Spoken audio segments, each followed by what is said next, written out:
6th or 7th grade at Mayhem. It was the Boys and Girls Club. We would go there on Friday nights. I met Paul through Facebook because I wanted to go to the same party someone else was going to. And ever since then, we became best friends. One of my really good friends, Rachel, was dating Paul's older brother, Peter, and they both really felt that we would get along really well. We both loved Hannah Montana. We both enjoyed sarcastic sense of humor. We both loved McDonald's, and they really thought we would hit it off right away. So they introduced us, and they were right, and we were friends up until he passed away. He was crazy.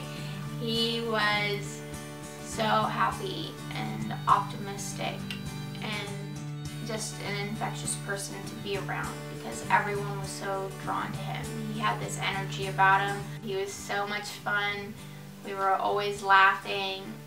Never got mad ever, and if he did, it was hilarious. And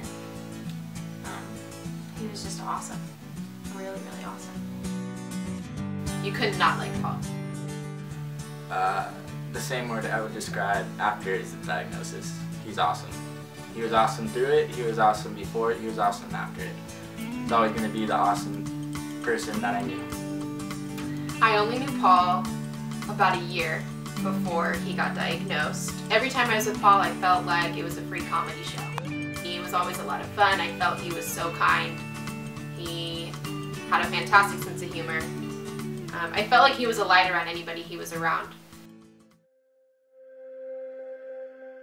After the diagnosis, I think he was still optimistic, and I still think he was like happy, but he just saw things differently.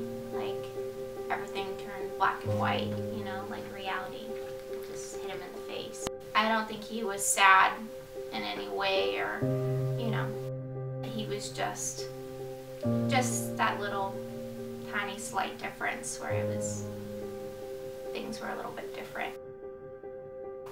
I don't think he changed socially. The times he could talk, he would talk, and the times he couldn't, he would just sit there and listen and nod his head. He would always understand.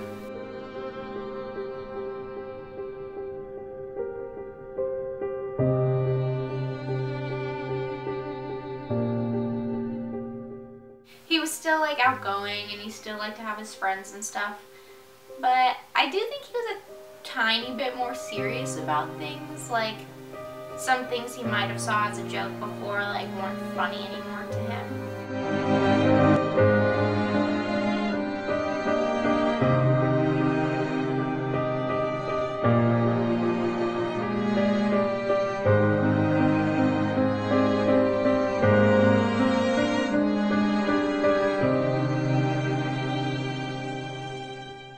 I spent not as much time with Paul after he was initially diagnosed because he was getting used to dealing with such a disease, but he never played the victim. He never was like, woe is me, why did I get brain cancer? None of that.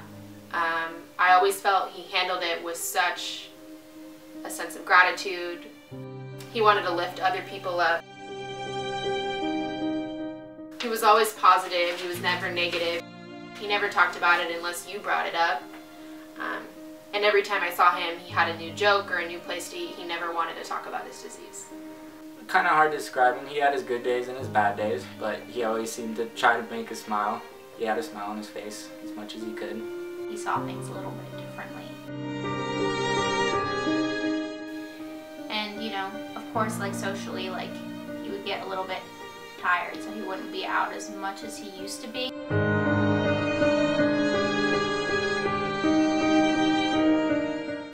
I think if Paul changed, it was really minimal. I think he only changed maybe being more cautious of what he did and what he didn't do, just because he was so sick.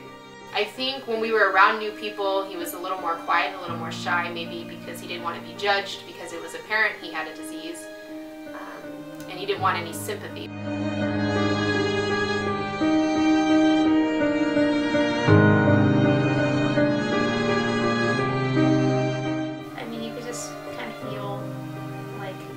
Struggle a little bit.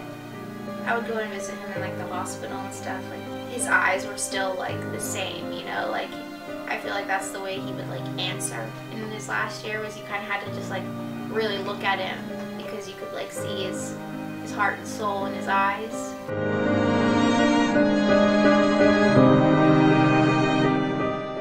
You could just tell he was in pain, and that was really hard.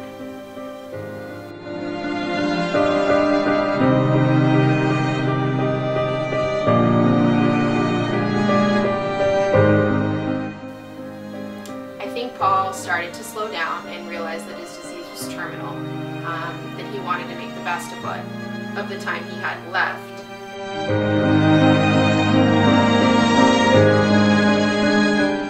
My favorite memory I have with Paul was I had knee surgery a couple weeks after he got discharged from the hospital, after he had those like, tubes placed in his head.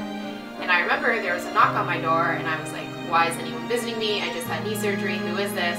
And then my mom's like, Paul's here to see you. And I was like, why is Paul here? And Paul came in and he had Hannah Montana videos in his hand, McDonald's, and I was like, what are you doing here? And he's like, well, you had knee surgery and I wanted to come spend time with you because nobody should go through surgery alone.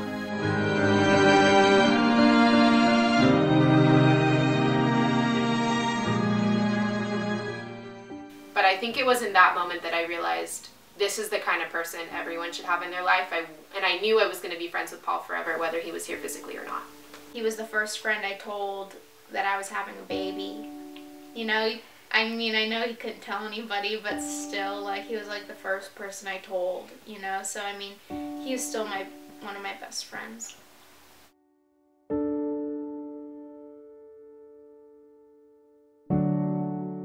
If anything, I think we were closer. He was more grateful to have time with his friends and his family. I think we had more fun towards his last months before he became super ill as opposed to any other time, because he knew he only had a short amount of time here, and I don't think there was any strain on our relationship at all.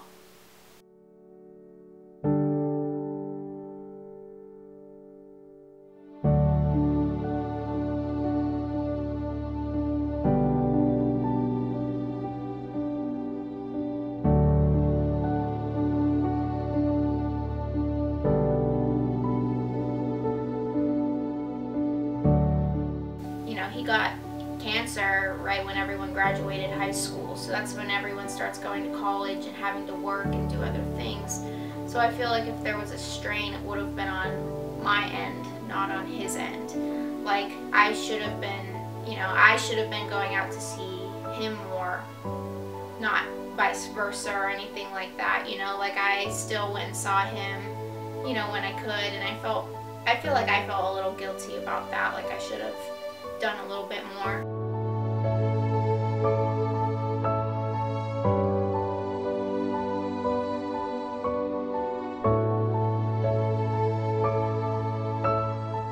If anything, it brought us closer.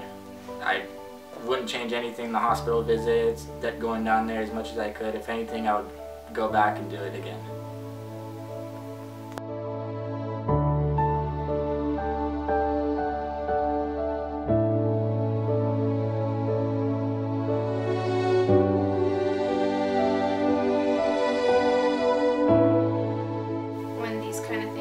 Especially to such good people. Of course it changes you, but I mean, almost in a sense where it questioned my belief system.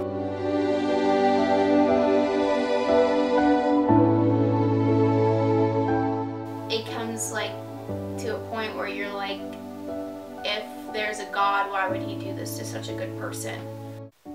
It changed me. It made me look at cancer a different way and how dearly I hold my friendship towards people.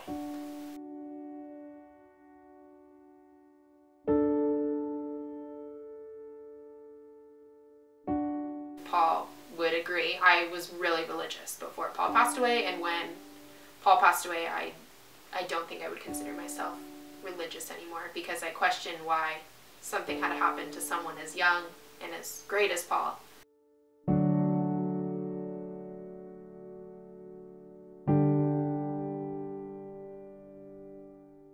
Terrible. Wouldn't wish this upon anyone. Heartbreaking.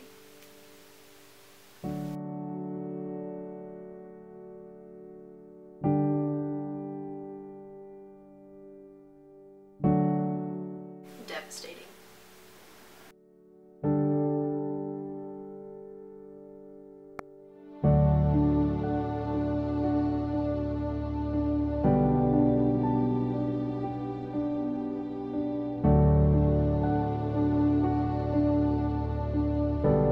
No one thinks of it until it's pushed right in your face, and I feel like that's one of those times where it was just really like right there, where it was like you can get, something could happen